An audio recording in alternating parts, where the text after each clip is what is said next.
Na pesi mbote na baino subola na ngana moment oyo ma avant to beta lisolo na biso lelo na sengi quelques secondes de silence pour na liwa ya vaillant combattant docteur Epaphras.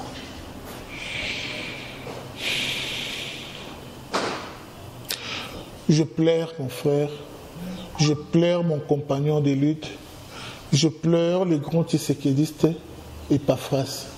Mobundeli ya mboka bitumba na yeza ya kobeta lisolo te mokili yebi emona tango komba ebanda pasteur Ali Bosso avant sans rival, pasteur Ali Bosso avant ba pasteur nyonso ba aventurier musu ba yeki na komba, pasteur Ali Bosso abanda masolo ya komba de oatiki biso docteur Epaphras, paix à son âme.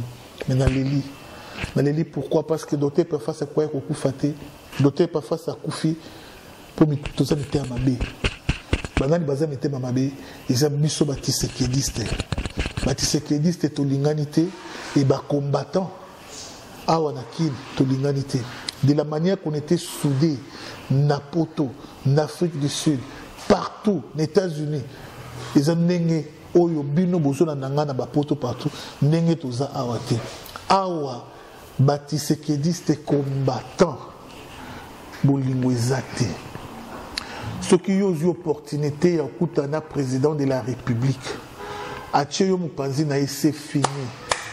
C'est fini. Ata sans rival à Béli, talioté. Ata eu problème, talioté. C'est ça. C'est qu'on est en train de vivre ici au Congo. Boya, Ndima, je dis la vérité. Batou o baza ko aider président Félix na idéologie à ba combattant, na conseil.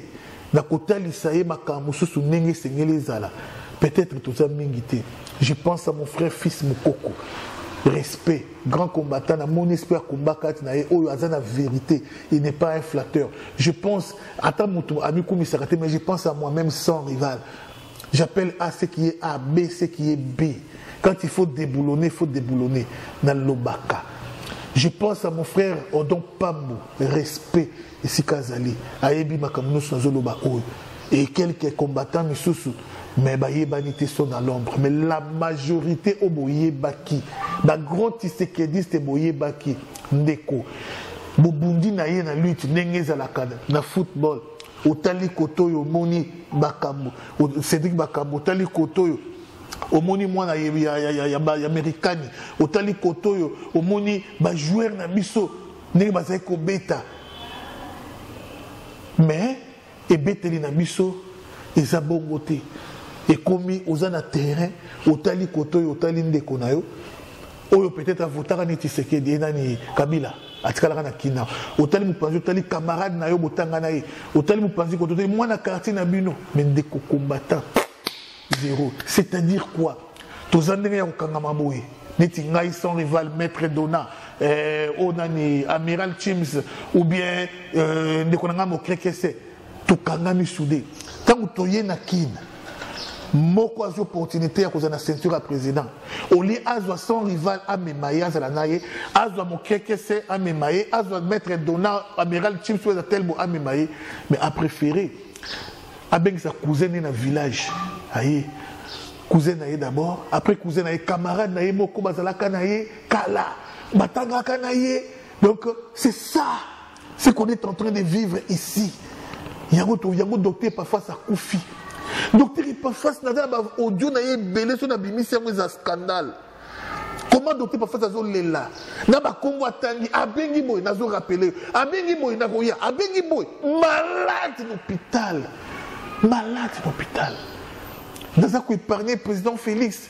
Motema Pembe Boboto. En tout cas, nous avons bâti vraiment photocopie vraiment à Jésus, président Félix. Mais le problème est allé à ça Félix hier, les lois président de la République. On peut atteindre facilement il y a un protocole, il y a un dispositif où ça tient pour le président. Mais à Koyoka Nengenini.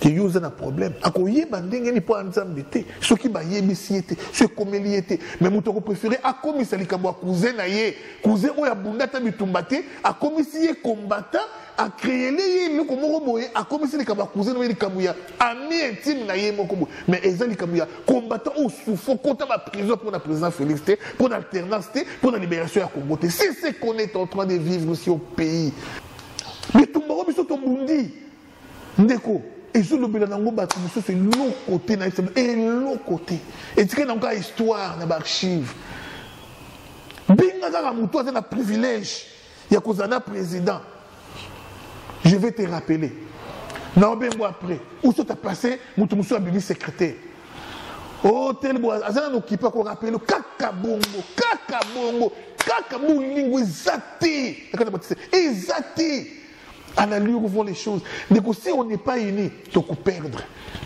tu peux échouer. Ça, je vous dis la vérité. Beaucoup à la 30, tu me souviens de 5, mais tu gagner bino. Pourquoi les 5 là, tu unis? Bino 30, tu as unité. C'est ce qu'on est en train de vivre. Unité, zati. Aux yeux faveurs, au qui ils ont un quartier, au type dans la ceinture. Comme une facilité comme la présidence, mais nous sommes même la présidence. Aïe, bata combattre l'élite, tu as voté pour Kabila. Mais comment ça la présidence? Mais Mouto Bunda souffra. Ba beta yé ba beta. Na bitumba mboka, Mouto na zo espace ti azo lela. Ndako ko fond des akututi a souffrir. Aleli on lela yo na nani yoka yo. Nanya koyoka yo batisekidiste mingi tubunda bunda bitumba awa basala ba fondation basala ba ONG ba association alors l'association wana bana quartier batel ba tout ba nyanya ba mbongo kabila ba vanda mais ba grand tisekidiste bazate et quand il obtient la faveur c'est son association son ONG qui est privilégiée yoti. Osala maître donnant, osala nani maman Marie Kapinga, osala tu sais que dit ça tombe nani mukile yebaki, ndenge ba négliger kutu awa, on dit mati, mais ce qu'on coûtait na président Félix, au sentir qu'il a le cœur ouvert. À assister tout le monde. Il a le cœur ouvert et puis il reconnaît tout le monde avec toute humilité, simplicité. Notre président. Surtout de maman Denise Ndenge Moko. A Sepeli, à Koyamone Sengo, à quoi assister yo, mais beaucoup tananaye. Ceinture wana, et c'est dans moi il y a battu sous té, mingi o kabiliste o mingi té, batisekeniste, mais tisekeniste on prend mes maillots. A préféré à créer des investisseurs. Peut-être investir moi le Kouta, à y aller à Nimbongo. Mais yoté, je vais te rappeler. Ce qu'il y a candidat numéro 1, à Oyamba Souté, à Tobénier, 30 fois à Oyamba des sous. Notez parfois c'est mort plairant, à Olela, Zolela. Les siens l'ont abandonné. Les siens l'ont abandonné. Tu as bête nanga bato bandunduma boko basana basana bo moko bato bandunduma nakana bo moko tu ne peux pas croire bana imité moko bato bandundu on dit maté docteur Epafras c'est mort. On doit les plairer à la hauteur de son poids et à la hauteur de son combat. Toi na combat o sami libanda na combat sami na kati. Combat sami na kati to moni ba mamoni kitoko. Oyo lelami vraiment na lolenge sengelaki. Président Yemo Koutoyaki, na matanga, maman Monique Kitoko, vraiment, cercueil à chair, et matanga normal, makamou c'est bon, tout. Biso ba combattant, ceux qui te l'obéli, docteur Epafras, c'était Nanya Kolobelae, Yépé combattant Bundi Makasi, il a droit, il mérite, matanga na hauteur, Yabitumba na ya poids na ye.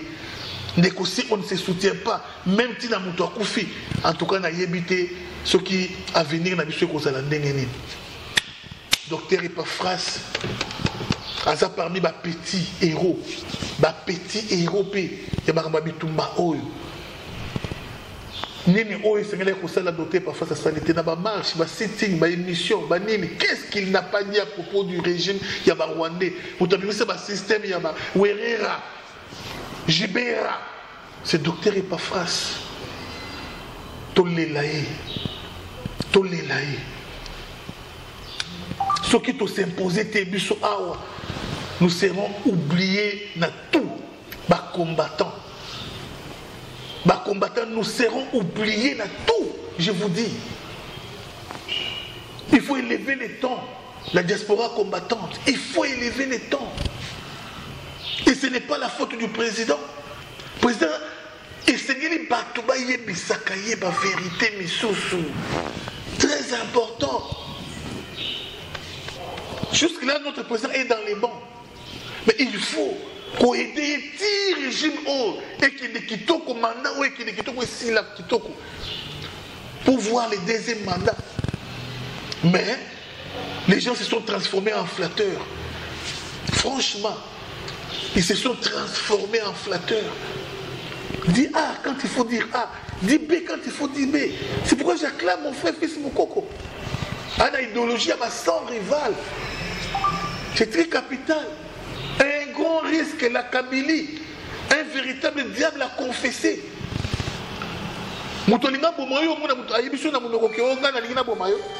C'est difficile. Très difficile. Hein?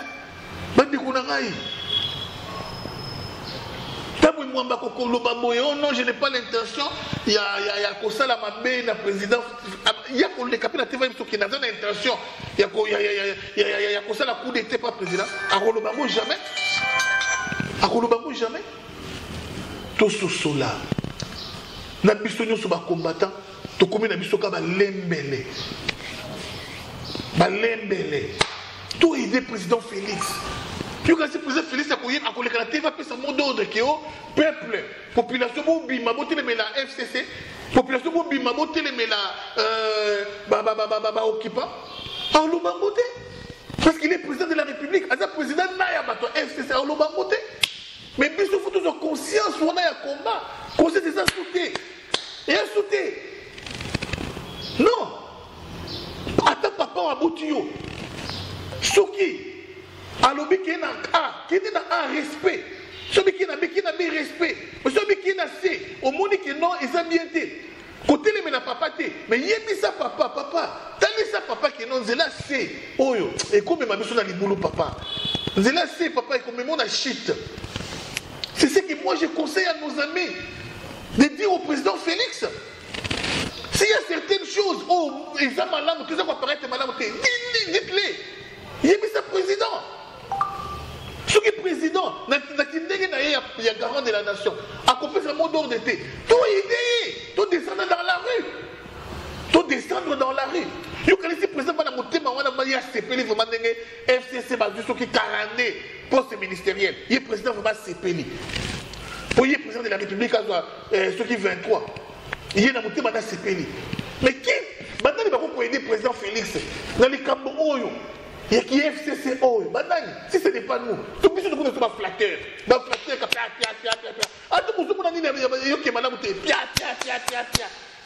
Combattant.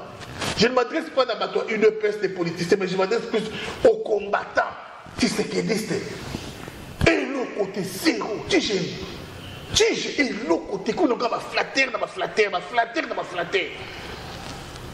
Je condamne avec dernière énergie cette attitude combattante ici dans le Congo. Je ne sens rien. Il y a moto vraiment, il y a vraiment. À changer. Pas si docteur parfois cette émission Nicolo, il a été abandonné par les siens. Mais ce qui est comme le président Félix, il allait vite trouver la solution. Maintenant, il y a quoi comme Sango et pas le président Félix. Blocage sur blocage. Blocage sur blocage. Changeons, s'il vous plaît. Il y a un sans rival.